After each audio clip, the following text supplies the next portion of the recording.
Hey folks, Troy Dooley, the Beachside CEO, and I tell you what, this weekend is a great weekend for us because we literally are streaming. This is our beta week where we're starting the new show.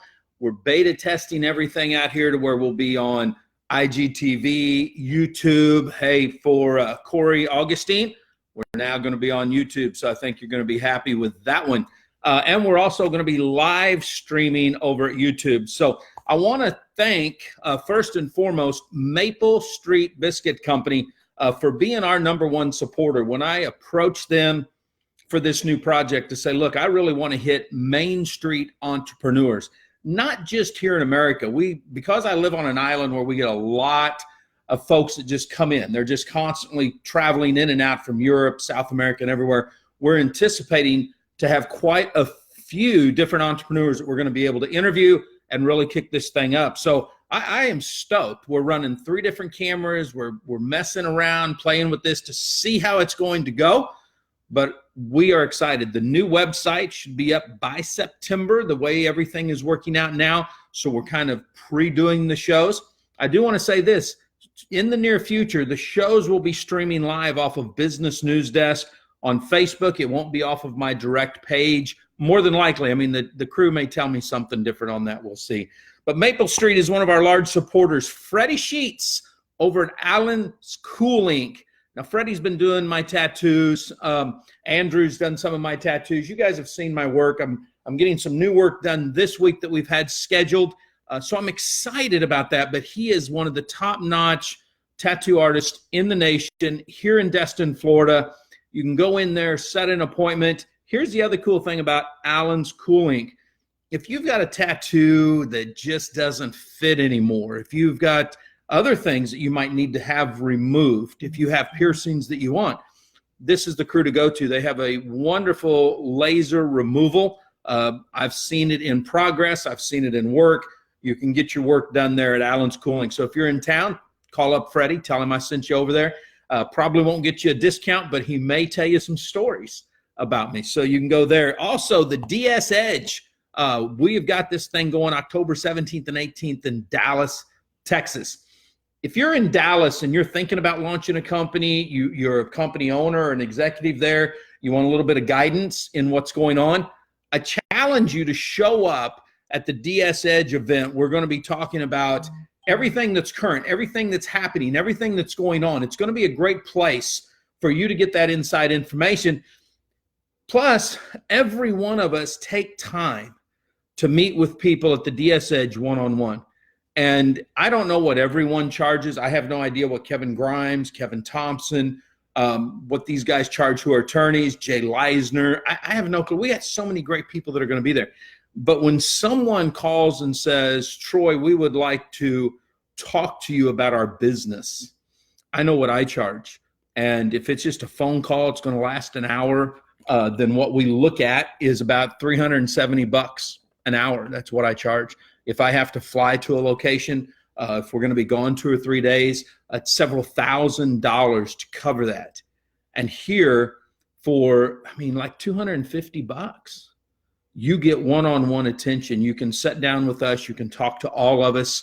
When you look at the combined experience, the combined knowledge that's there, it's a huge amount. It's something that I strongly suggest that you show up at the DS Edge. If you want to get your business maybe hitting that all 8 cylinders again, if you're starting a business, if you want to find out, what happens behind the scenes. I'm just a rep. I'm just a guy that's in the field, and I want to know what happens. I challenge you to go. You can go to dsedge.com, get all the information that you need, and roll with it from there.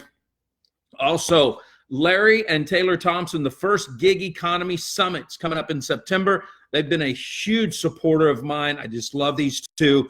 Larry is really pushing and helping companies understand how to build, how to get that gig economy there. And I'm going to talk a little bit later about gig economy versus side hustle, but this is going to be an important part. And then my #1 supporter, someone who from day one has just been there, and that is my lovely wife, Paige. You can go to Amazon, you can go to some bookstores, you can pick up her books. but she has been my biggest fan, my biggest supporter, and she's always there for me. And today she and some of the girls are sick, and we're getting this thing done anyway, and then we'll be headed to the house to take care of everything else that's going on. So I'm excited about that. Hey, I want to talk about some stuff, and you guys can see when we put this up, we're going to be talking about company specifics in some areas today, because I'm very concerned about a few things that we've been reading out there on the internet, and I think you guys need to be concerned about them too.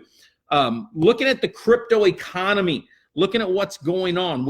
As soon as crypto started its rise again, and you know, we've gone from about $4,800 a BTC up to today it's been bouncing $9.99, $10.1, $9.99, $10.1. It's doubled. And as soon as that happens, then you have all the craziness that comes back out into the world. It just everything. And one of the companies, brands, apps, whatever you want to say, is one called Cloud Token Wallet. I'm seeing a lot of buzz, a lot of hype. So we did a little due diligence. Haven't dug deep into this, but I went over to the Apple store, because that's the greatest place to look. And there's literally nothing there. This company is based internationally. There's nothing fancy about it. They use a lot of hype, a lot of fancy marketing terms. Well, let me tell you a short story. This week, one of my good friends had one of his wallets hacked and lost $7,000. If you're not in a top-notch wallet, if you're not utilizing best of practices, companies that are up on the regulation side of it, they've been pioneers in the blockchain technology and the security and the wallet side of this, and you don't want to do business with them, I don't care who they are. Okay, they have to prove themselves out. When all these companies that are internationally can be hacked, and we see all these coins disappear, then you've got to be careful where you're putting your money. Coinbase, phenomenal. Uphold, phenomenal. Some of the other big names out there that are great, you know, blockchain itself, great, blockchain.com, good companies. There's some processors out there like BitPay, BitGo, some of these where you can work, study it. I'm not going into detail. What I'm saying is, when I see the hype around, oh, get in here, you're going to make lots of money, give us $500, it's going to turn into $50,000. Number one, they're not legal in the United States if they're doing that. You do not give any of your Bitcoin, any of your other crypto to anyone. Your wallet, your money, your BTC, your whatever. I don't care if you're using E-Trade and you're selling stocks or buying stocks. Whatever, that's your money. The company can never touch the money. I've got clients, and we're very strict on this. The regulations are clear. You cannot touch other people's money. As soon as you do, you literally go into a security situation. You go into things where we have black and white laws on this stuff. So you do not want to get into that. If you're in a company where they say, hey, we're going to, you give us the money, we tie it up for 6 months, it's in a big wallet, we all have it. No, okay? I've been messing with this for a long, long time. A lot of you guys know the person that taught me the most about crypto has earned hundreds of millions of dollars in this. He taught me how to take the crypto, moving into hard assets. There's a whole strategy here. If you're into the crypto, you don't just give your access to someone else, give your money to someone else. I've had former clients that's had to be shut down, that are being liquidated, where listen, this is how bad this gets. I had a gentleman yesterday. You would know him, big time influencer in the direct sales arena. One of the companies that he was co-owners in did billions in sales. And he calls me on the phone and says, Troy, I've got these 3 goons that are coming to me for money because we were all in a crypto company that went south, and now they're holding me responsible.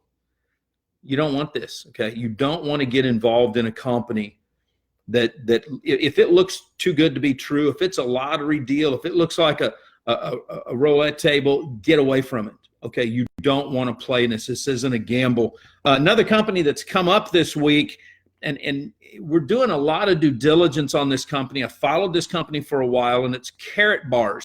Carrot Bars in 2017, 2018 did a white paper. They were going to launch a crypto token that was backed by gold. If you guys know, Carrot Bars is in the gold business. They come from Germany.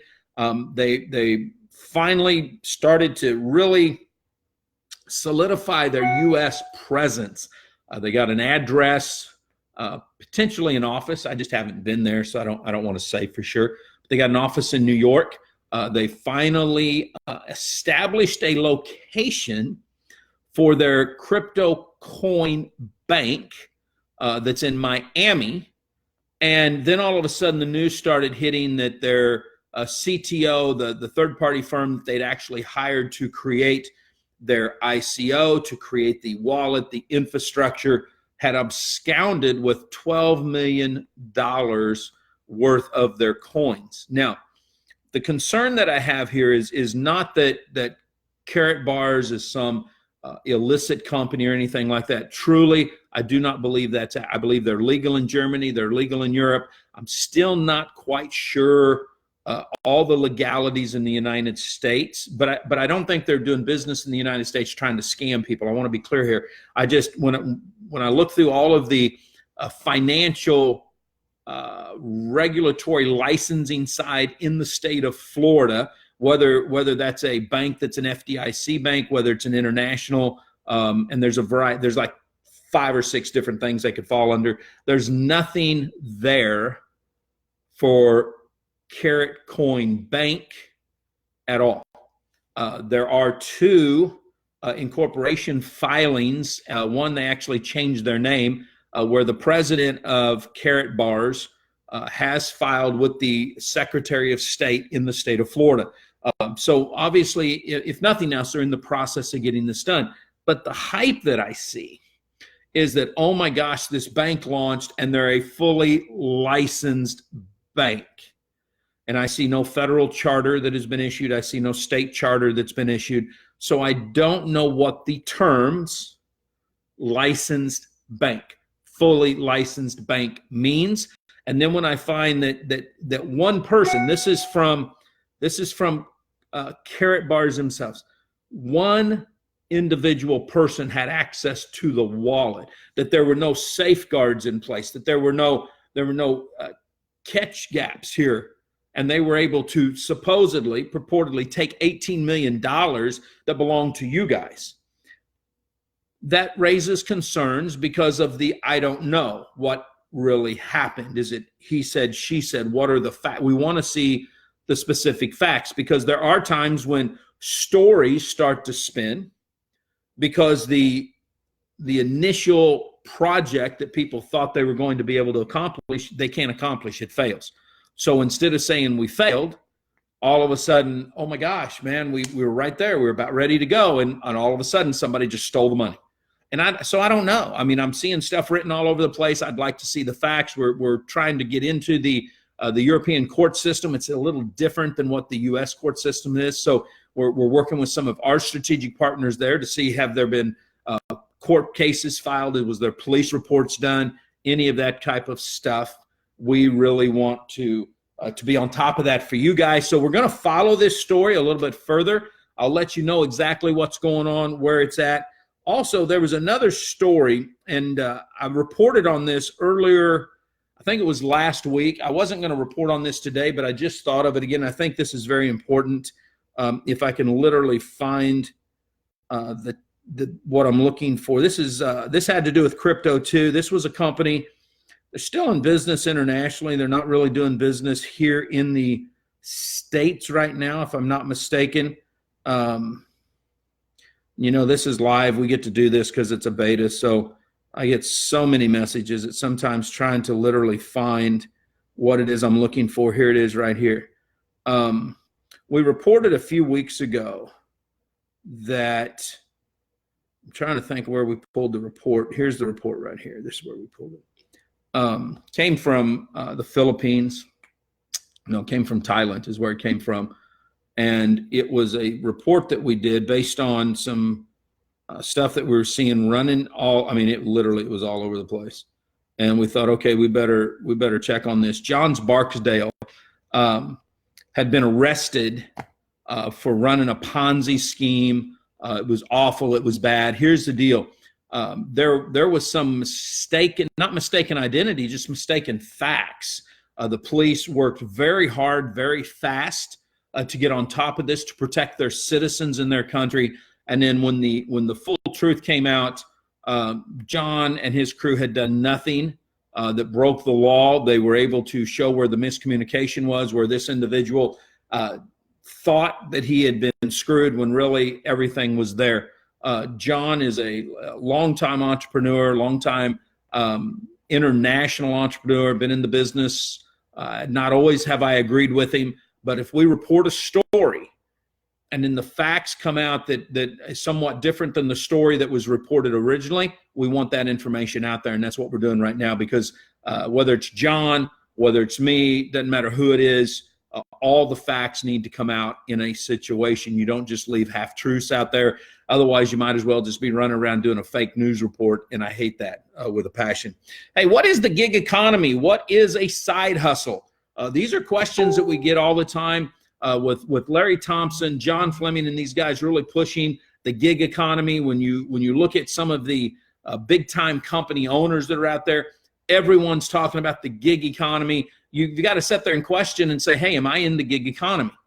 The gig economy, my opinion, looking at all the facts, it is really the overreaching area that companies such as Uber, Amazon, some network marketing companies, Lyft, Airbnb, this is the gig economy. It covers a lot of spectrum, some stuff that we haven't even gotten into yet.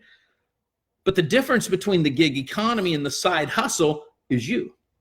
You're the one looking for the side hustle. Maybe you are driving for Lyft, or you're driving for Uber, or you're driving for one of at least 6 different rideshare companies that now have some type of a multi-level compensation structure. Maybe you are with Amazon and you've got an Amazon store or an Etsy store or a Shopify store. You're the one that's looking for the side hustle. When you look at some of the new compensation tweaks that are taking place, you see that it's all about acquiring the customer. In a side hustle, you get paid for making the sale. I've got some relatives and they work for DoorDash, I think it is, or something Grub. I don't know. It's a delivery of food service. And I think Uber now has Uber Eats that's out there. So these are side hustles inside the gig economy. So when you start looking at the gig economy, you're going to see several other things that can be there. Matter of fact, K&E Travel is a company that is what we classify in the gig economy. They can give a side hustle. You can become a travel agent and you can make money on the side, marketing the different trips and all that stuff, not building organizations. Now, this is where we get a little tricky, because over the years, network marketing, direct sales, MLM, whatever you want to call it, has been the huge thing. People have said, hey, this is why this is so great, is because you've got residual income for life. And that's not true, and we all know it, so let's not pretend that it is. Okay, it's a great desire, it's a great focus to go to. But when companies out there like Advocare as one, cut the comp plan, when companies like Vima are shut down overnight by the FTC and people's residual income just dries up to nothing. When a company like AOL in the old days, which was a direct sales, changes its model. When a company like Sprint decides to cut off the independent marketing arm and go into Radio Shacks, we know that it just isn't true. And then when we dig deeper, and you guys have heard me report on this on the new site, we're going to do some really in-depth studies on this that'll be available on the membership side. But one of the things that you guys have to realize is that in 1986, the tax code got changed that made direct sellers taxable as independent contractors by companies. Now, what that basically means is that you're a statutory non-employee, which means you're a work for hire. Matter of fact, in our bonds new policies, it literally has something that almost states you're a work for hire. We can terminate you at any time. Most policies say that. So when we look at this and we look at the shift, we look at the change, yes, we're in the gig economy. Yes, it's a side hustle. Are you always going to be guaranteed 100% of revenue? And if you build it, you're families are going to get it forever. No, that isn't actually true. There are companies like Primerica that actually have a ownership purchase where you can actually own your code. It will always be yours. It's willable, arable. You can do all that cool stuff. There's companies like Mary Kay where you got to retire at 65. You don't have a choice. So you need to push out, look for that, look and understand that network marketing, direct sales, party plan, whatever you call it, is probably part of the gig economy. But a side hustle is what you personally are looking for, trying to make a change, trying to do stuff. And that's why we wanted to put out just a little bit this weekend on, hey, go study it yourselves. Go get a good, deep understanding. And then look at companies like K&E Travel, David Allen Capital, there's another one. Keller Williams, there's another one. Exit Realty. These are ones that you can make most of your money selling the products or the services. Build a little bit of organization if you want to, because they have ways of doing that. It's pretty cool when you look at that. But hey, here's another one real quick, and I'm going to let you guys go. I've got a sick wife, sick daughter, and it happens to be Lena's banquet from last year's gymnastics event this weekend. So she said she had to get a dress, get her nails done, and all that stuff, so we want to cover it. But there's been some talk this week. I had some talk with some influencers saying, hey, are folks that are in the gig economy, these people looking for side hustles, Main Street, if you will, business people, what are they really entrepreneurs? Are they business persons? Are they hobbyists?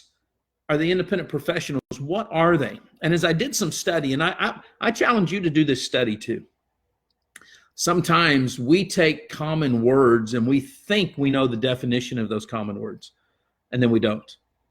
See, an entrepreneur, that would be the guy that launches the company that you're marketing for. Prime example, let me go back up to the top of the show where I was talking about Freddie Sheets. Freddie isn't the entrepreneur. Whoa, Troy. No. Alan Dixon, who started Alan's Cool Inc., he's the entrepreneur. He's the one that put his butt on the line, went out and leased the building, went out and bought the equipment, went out and put the store in, went out and found talent like Freddie Sheets, who has his own studio inside of Allen's. You say, well, Troy, what is Freddie? Freddie started out as a hobbyist, started out as an apprentice, and studied an art, and studied the craft, and learned and grew it. And now we could say that he's a business person, meaning he has his own business. We could also call him an independent professional because he goes out and he doesn't just stay at Allen's. He'll go to events, he goes to shows, he does his stuff. He could take another gig somewhere else if he wanted to and leave Allen's behind, but he wasn't the entrepreneur. When we talk about direct sellers, when we talk about real estate agents, when we talk about people that are in the gig economy and side hustles, those aren't entrepreneurs. The people that launch the company are entrepreneurs. I used to call it Main Street entrepreneurs. No, it's not. It's Main Street independent professionals. It's Main Street business people who go out there and they look for one small business, but they're not out there just throwing it all out. They just put their feet in. You take a person maybe that's puts a little bit of money in to buy a truck, a food truck.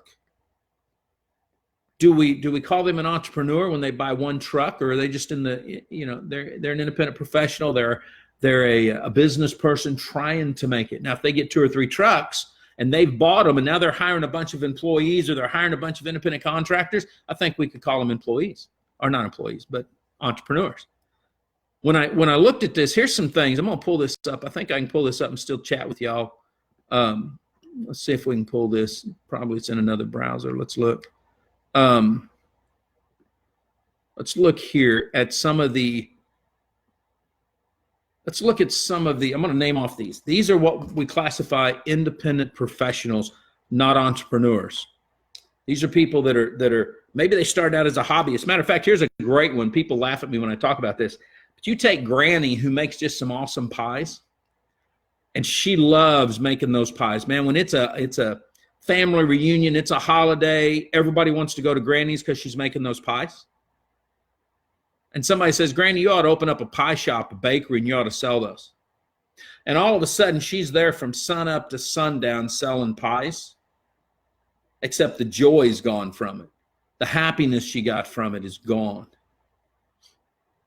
That's somebody that was a hobbyist that thought she wanted to be a business person and realized now the business owns her. How many times have we seen this happen to people? They thought this is what they wanted to do, but they realized, man, that really wasn't my passion. Here's some people that we would call independent professionals. Bitcoin experts. Now, this isn't me saying this. This literally comes off Small Business Trends. Okay, these are people that are independent contractors, more than likely like you are, like I am, like Freddie Sheets is. They're people that are experts at what they do. They have fun doing what they do. They became a student of their industry and they've excelled at it. Legal entry structuring, have no clue what that is. International accounting standards, people that go in and help businesses make sure that when they're expanding internationally, they're doing it correctly. Trade law, that's one. Trademark consulting. Top tech positions, image object recognition, virtual machines, Google AdSense API creators, backup administrators. Here's some top marketing skills for you marketers. Behavioral design. Bet you didn't know about that, and that has to do with a lot of different things. Event photography, lead magnet professional, paid social media engager, innovative strategist, double-click bid manager, pitch deck, venture capital consulting. See where I'm going with this? There's so many different things, but when you're out there talking about, I'm an entrepreneur, she's an entrepreneur, the odds are that's not true. It's kind of like people that we say, hey, man, he's a leader. Well, how do you know she's a leader? Well, she ranked up in our comp plan. How many times can you get a hold of her in a day? Well, she doesn't have time for me. Maybe she's not a leader. Maybe she just ranked up. We use words that make really no sense. One of my big buddies, Jeff Welch, tells me, Troy, you beat a dead horse on this stuff.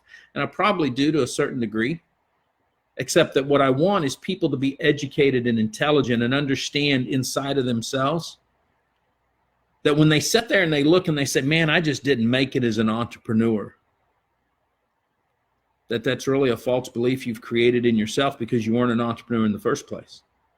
And if you don't focus on the wrong thing, then all of a sudden you might realize, hey, I succeeded at something. I became a better professional. I'm a better employee. I'm a better mom and dad, whatever the case is. There's a lot of stuff here, guys, to unpack in today's episode.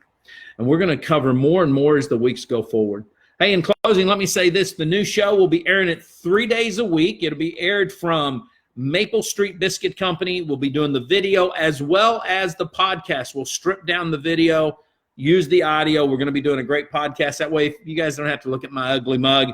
But if you get any content out of it, you're going to be able to enjoy it. I want to thank again all of our supporters, Maple Street, Freddie Sheets over at Allen's Cooling, the DS Edge, the First Gig Economy Summit that's coming up, and my beautiful wife. Guys, listen, it's been fun. I love doing these. Send us in any info. I love the news that we're getting in now that we can cover and help you guys know what you're doing. So stay humble, stay strong, and you've been listening to the voice of Main Street Business.